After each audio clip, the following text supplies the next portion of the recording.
তো বন্ধুরা কেমন আছো সবাই? আশা করি সবাই ভালো আছো। তো আমি হরিশ বর্মন, তোমরা দেখছো তোমাদের প্রিয় YouTube channel sincere Harish Barman.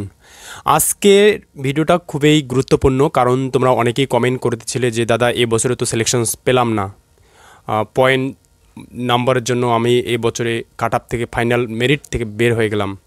অনেকেই বলছে দাদা এবছরে আমি ফার্স্ট অ্যাটেম্প দেবো, তো কীভাবে টাইম ম্যানেজমেন্ট করবো এক্সামিনেশনস, কারণ এক্সাম তোমাদের সামনেই। ঠিক আছে, তো আজকের পুরো ভিডিওটাতে আমি তোমাদের সমস্ত বিষয় নিয়ে আলোচনা করব। আর সবথেকে বেশি খুবই খারাপ একটা বিষয় সেটা হলো অনেকেই পয়েন্টের জন্য এবছরে সিলেকশনস পেলো না। তো তাদের বলবো কী আর করা যাবে, ঠিক আছে, কোনো কিছু করার নেই। আমি আগেও বলেই দিয়েছিলাম যে একটা এসএসসিতে একটা ঘাটলা চলছে, সেই ঘাটলার প্রভাবটা এসএসসি জিডিতেও পড়বে। ঠিক আছে, তো সেটা আমরা বুঝতেই পারছি। তো ছোট্ট একটা বিষয় নিয়ে প্রথমত আমি তোমাদের আলোচনা করব। দেখো, তোমাদের সিলেক্টেড ক্যান্ডিডেট কতগুলো রয়েছে? টোটাল রয়েছে ৪৫,৯৪৫ জন। আর যেহেতু তোমাদের ভ্যাকান্ট পোস্ট রয়েছে, অনেকটা ভ্যাকান্ট পোস্ট রয়েছে, শুরুতে আমি তোমাদের কি বলতে চাইছি একটু বোঝানোর চেষ্টা করবে। আমি তোমাদের সর্বপ্রথম আগে বলে দিয়েছিলাম যে রাজ্যসভায় নিত্যানন্দ রায় বলেছিলেন যে 5 বছরে ৭১,০০০-এর মতো পোস্ট ভ্যাকান্ট রয়েছে, মানে খালি ক্রিয়েট করেছে, নতুন পোস্ট ক্রিয়েট করেছে। সেখানে রিটায়ারমেন্ট কতগুলো রয়েছে সেটাও তোমাদের তার সঙ্গে যোগ হবে। এবছরে দেখো, এবছরে তোমাদের ৪৫,৯৪৫ জন ক্যান্ডিডেটকে সিলেকশনস দেবে। তার মধ্যে ধরে নাও তোমাদের মেল ক্যান্ডিডেট রয়েছে ৩৮,৬০৩ জন, ফিমেল ক্যান্ডিডেট রয়েছে ৪,৮১৮ জন, উইথ হেলথ ক্যান্ডিডেট রয়েছে ৮৪৫ জন এবং ডেভারেট ক্যান্ডিডেট রয়েছে ১,৬৭৯ জন। এদের মধ্যে যদি আমি টোটাল খুঁজি পাই তো পাই আমরা ৪৫,৯৪৫ জন। এবং তোমাদের ভ্যাকান্সি রয়েছে ৪৬,৬১৭ জন। ৪৫,০০০ বা ৪৬,৬১৭ থেকে যদি আমরা ৪৫,৯৪৫ জনকে বাদ দিয়ে দিই তো আমরা পাচ্ছি কতজন? ৬৭২ জন। তো যে সমস্ত ক্যান্ডিডেটকে ধরে নাও, যে সমস্ত ক্যান্ডিডেটকে তোমাদের 1.45, 0.48 অথবা 0.72 এই সমস্ত ক্যান্ডিডেটকে যদি এই ভ্যাকান্ট পোস্টটা তোমাদের যদি ৬৭২ পোস্টটাকে এদের মধ্যে যদি পূরণ করতো বা পুরোটাই ফিল করতো তো হয়তো বা অনেক সিলেকশন, আমার ওয়েস্ট বেঙ্গল থেকে আমি ভাই বোনদের কথা বলছি না, যে কোনো জায়গা থেকে অনেক পেয়ে যেত আর কি, ওদের মধ্যে যদি পয়েন্ট দিয়ে যদি মেরিট লিস্ট হতো। তো কিন্তু অনেক ক্যান্ডিডেটকে এই ছোটো ছোটো সমস্যার জন্য কিন্তু এই ছোটো ছোটো পয়েন্টের জন্য কিন্তু আউট করে দেওয়া আছে। আমাকে যেদিন রেজাল্ট পাবলিশ করেছে তার পরের দিন আমাকে দুজন বলছিল, একজন মহাদেব ভাই হয়তোবা তুমি দেখছো, বাট ঠিক আছে, অনেকেই বলছিল, 5 থেকে 7 জন বলছিল।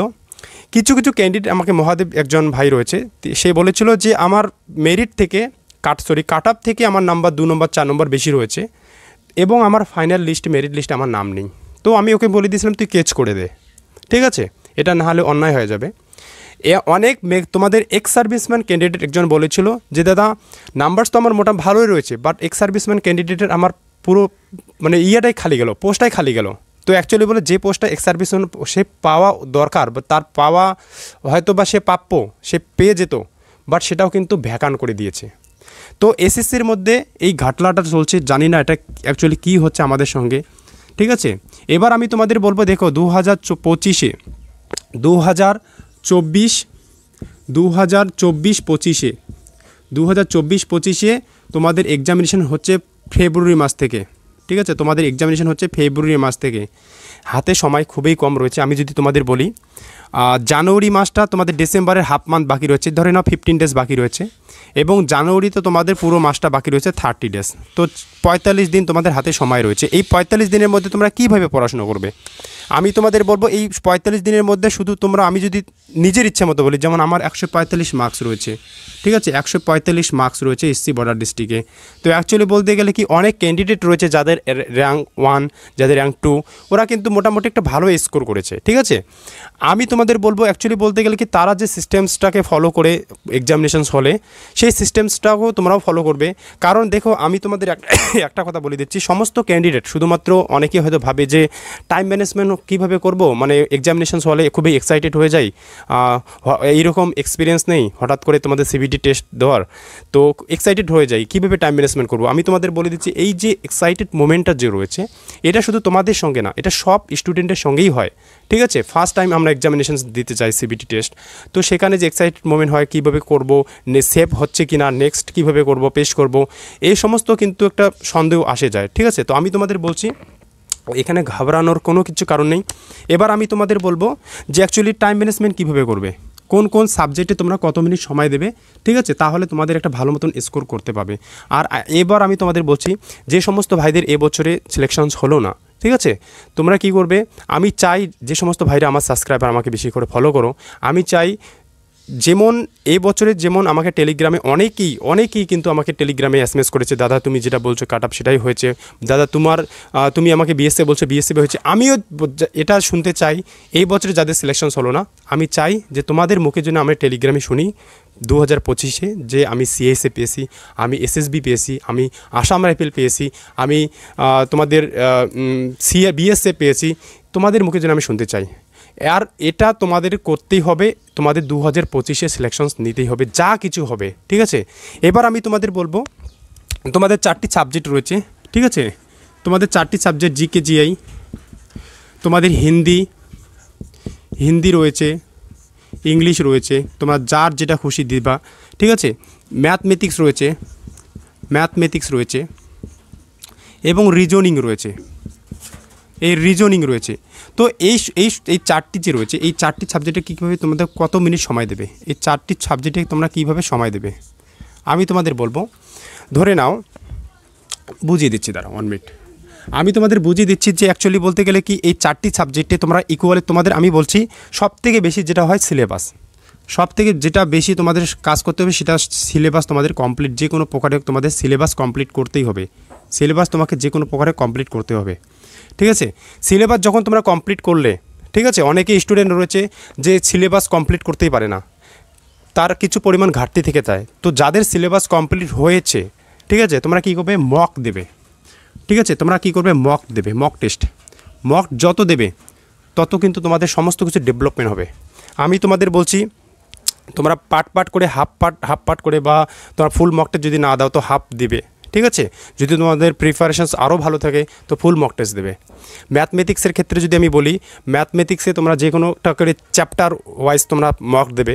যদি তোমার প্রতিটি সিলেবাস কমপ্লিট হয়ে যায় তো তোমরা মিসলিনিয়াস কোশ্চেন্স মারবে। ঠিক আছে, তো মিসলিনিয়াস কোশ্চেন যখন করবে তো তোমাদের ভেবে নেবে যে আমি এক্সামিনেশনস হলে রয়েছি, আর এক্সামিনেশনস তুমি ভেবে নেবে, যখন তুমি মিসলিনিয়াস কোশ্চেন্স লাগাবে তখন ভেবে নেবে যে আমি এক্সামিনেশনস হলে রয়েছি, সিবিটি টেস্ট দিচ্ছি, এবং আমার ম্যাথমেটিক্সের আমার কোশ্চেন্স কতটা রয়েছে, কতটা আসলো, সেখান থেকে তোমার ডেভেলপমেন্ট হবে। ঠিক আছে, আর মিসলিনিয়াস কোশ্চেন্স শুধুমাত্র আমি বলি যাদের র্যাঙ্ক 1 রয়েছে, যাদের র্যাঙ্ক 2 রয়েছে, যারা ভালো মতো স্কোর রয়েছে, ঠিক আছে, তারাও কিন্তু এই মিসলিনিয়াস কোশ্চেন্স কিন্তু তারা কিন্তু সব অনেক যদি বলি পুরো মাসটাই কিন্তু তারা মিসলিনিয়াস কোশ্চেন্স প্রতিদিন দেয়।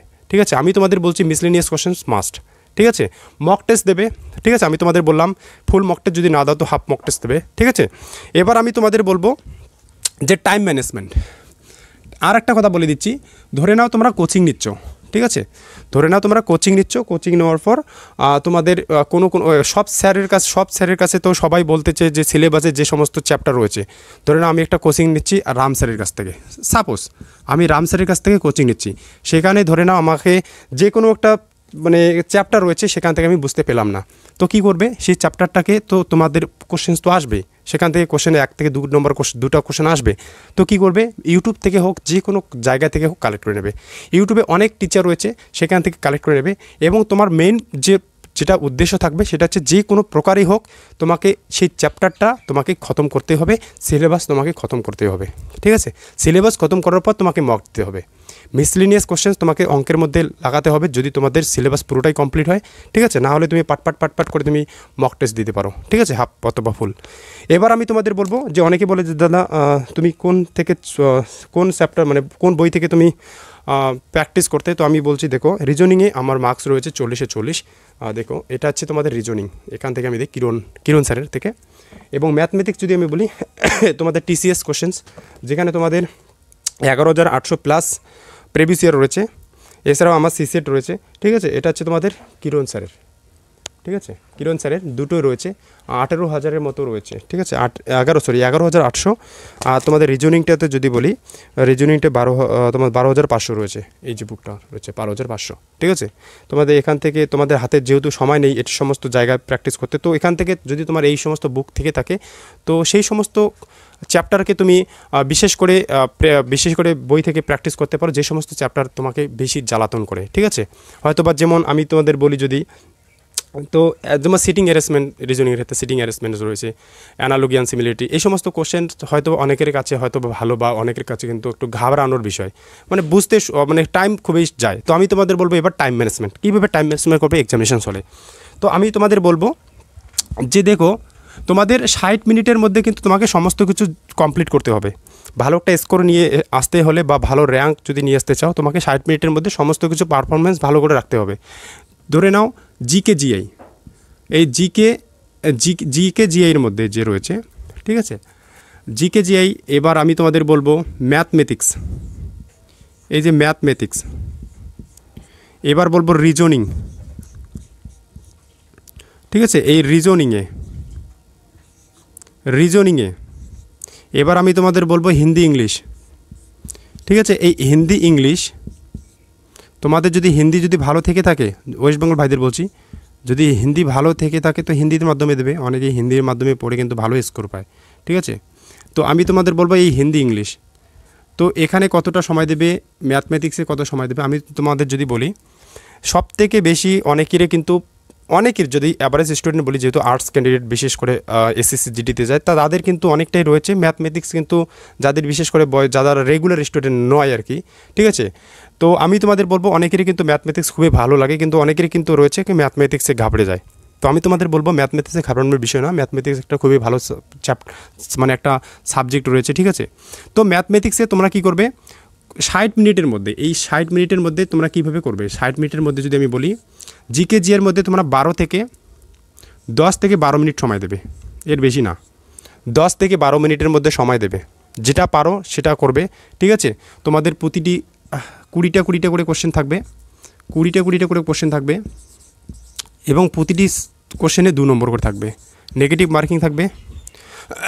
তো এখানে বলতে ম্যাথমেটিক্সে আমি এটা জিকে জিএর মধ্যে তোমার 10 থেকে 12 মিনিট সময় দিলে, ম্যাথমেটিক্স যদি আমি বলি 20 থেকে 25 মিনিট সময় দিলে, 20 থেকে 25 মিনিট সময়, তোমাদের অনেকে হয়তো ভাববে যে না ম্যাথমেটিক্স একটা করে তোমাদের কোশ্চেনে কীভাবে 1 মিনিট অথবা 1.5 মিনিট সময় দেবো। আমি তোমাদের বলছি, যাদের ম্যাথমেটিক্স সবথেকে বেশি যারা প্র্যাকটিস করে, সবথেকে বেশি প্র্যাকটিস মানে বলতে গেলে কি একটা মানে এমনভাবে অনেকেই প্র্যাকটিস করে যে শুধুমাত্র কোশ্চেন্স দেখবে, সে বলে দেবে অ্যান্সার কী রয়েছে, ঠিক আছে।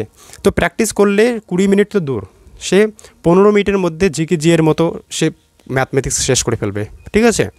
তো ক্যালকুলেশন যেহেতু একটা বিশেষ মানে ম্যাটার করে, তো আমি 20 থেকে 25 মিনিট, এর বেশি দেবে না। যদি এর বেশি যদি 30 মিনিট দাও, তো ওখানে তোমার হাফ আওয়ার চলে গেল, ঠিক আছে, পরবর্তীতে প্রভাব পড়বে এর, ঠিক আছে।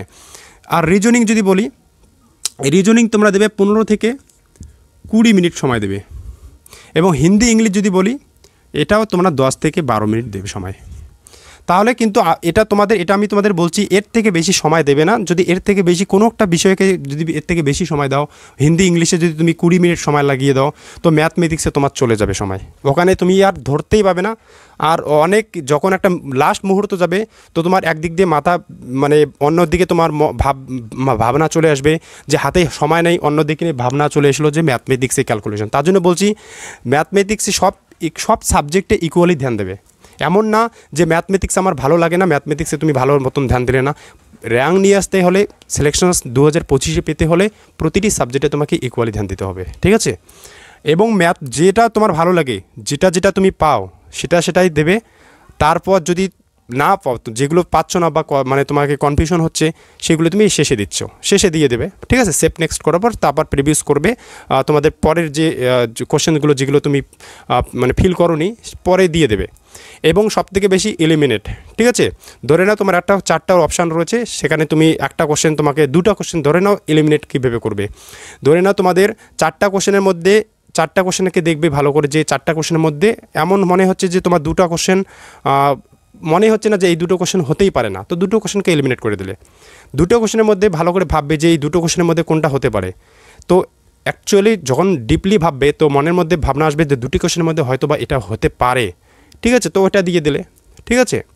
আর অ্যাকচুয়ালি বলতে গেলে কি তুক্কা মেরো না, তুক্কা মারার যদি এলিমিনেট করার পর তুক্কা মারতে পারো। এলিমিনেট আর তুক্কার মধ্যে সম্পর্ক তোমরা জানো সবাই, ঠিক আছে। তুক্কা তারাই যদি তোমাদের হুবাহু পেলে না আর তুক্কা মেরে দিলে তো ওখানে তোমার কিন্তু মাইনাস হয়ে যাবে। তার জন্য বলছি এলিমিনেট করবে, সেখানে তুক্কা দিতে পারো, তুক্কা মারতে পারো, এটাকে এলিমিনেট তুক্কা বলা হয়, ঠিক আছে। আর তোমরা পেলেই না, তোমাদের কোশ্চেন্স তোমরা পেলেই না আর জানোই না, ওখানে তোমার অভিজ্ঞতা সম্পর্কে তুমি দেখোইনি, এই কোশ্চেনটা পড়োইনি, সেখানে যদি তুমি হুবাহু তুক্কা মারলে তো মাইনাস পেয়ে যাবে, ঠিক আছে। কোশ্চেন মানে তোমার মানে যদি বলি র মার্কস অনেকটাই কমে যাবে, আর র মার্কস যত বাড়বে নর্মালাইজেশন তত বাড়বে, ঠিক আছে। তার জন্য বলছি 2025-এ সিলেকশনস নেবে, আমি চাই যে তোমরা 2025-এ সিলেকশনস নাও এবং ইন্টারনাল এক্সটার্নাল বিষয় যা কিছু করার হয় আমি তোমাদের বলে দেবো। 2025-এ যারা এবছরে সিলেকশনস পেলো না, 2025-এ তোমাদের যদি পিইটি পিএইচডিতে যেমন এবছরে যেমন অনেক স্টুডেন্টকে ছাঁটাই করে দেওয়া হলো হাইট মেজারমেন্টে, 2025-এ যদি তোমাদের হাইট মেজারমেন্টে যদি কাউকে ছাঁটাই করানো হয় তার দায়িত্ব এবং তা তোমাদের কীভাবে সাজেস্ট করার আগে তোমরা পিটিশনার রূপে অনেক স্টুডেন্ট যেমন এবছরই কেচ করেছে তাদের সিলেকশনস হয়ে গেল, তোমাদের কারোর সঙ্গে যদি এরকম বিহেভিয়ার হয় বা কোনো সেন্টারে তোমাদের যে এবছরে পাস কাট আপ থেকে বের হয়ে গেলো, পরবর্তীতে তোমাদের হাইটে মেজারমেন্টে আউট করে দিল, তোমরাও কেস করে দেবে। আর পরে আমি তোমাদের বলে দেবো, জাস্ট তোমাদের ফোকাস রাখো এক্সামিনেশন তোমাদের 4 ফেব্রুয়ারি থেকে শুরু হচ্ছে। বেস্ট অফ লাক, আমি তোমাদের গাইড করতেই থাকবো, তোমাদের যে কোনো সমস্যা আমার সঙ্গে বলবে, আমি তোমাদের সমস্ত কিছু সলভ করে দেবো। হয়তো বা 100-এর মধ্যে 90% সলিউশনস তো দিতেই পাবো, দিক তো দেখাতেই পাবো যে এইদিকে যাও এইদিকে যাও, ঠিক আছে। Thank you.